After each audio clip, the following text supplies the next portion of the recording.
this is Al from Al's Home Kitchen Pizzeria, and I'm here to give you 5 easy tips that will help you make better pizza at home. Tip number 1, always use a scale when measuring your ingredients. It'll give you the most consistent results. You'll get the same dough every single time, so use a scale. Tip number 2, mix your ingredients in a food processor. I know you're going to hear use the KitchenAid mixer, do it by hand, all that authentic stuff. I'm telling you as a beginner, do it in a food processor and you will be done in 30 seconds and you will get great results.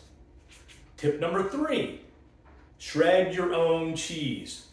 I know it takes a little more time, I know it might be a little more expensive, but you will never get pizzeria style results if you buy bagged cheese that has cellulose or whatever that stuff is in it that keeps it from clumping. It will not melt the same.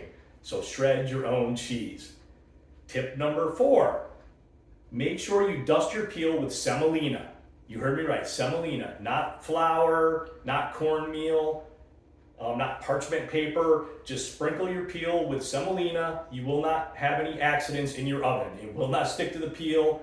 It'll be great results every time. And finally, tip number 5, always use a pizza stone or a pizza steel. I personally use a pizza stone and I get great results. Others swear by a pizza steel. The steels are a little more expensive. Maybe in a future video, I'll put the two to the test and see which one comes out best. But there you go. There are your 5 tips that will help you be a better pizza maker. Thank you.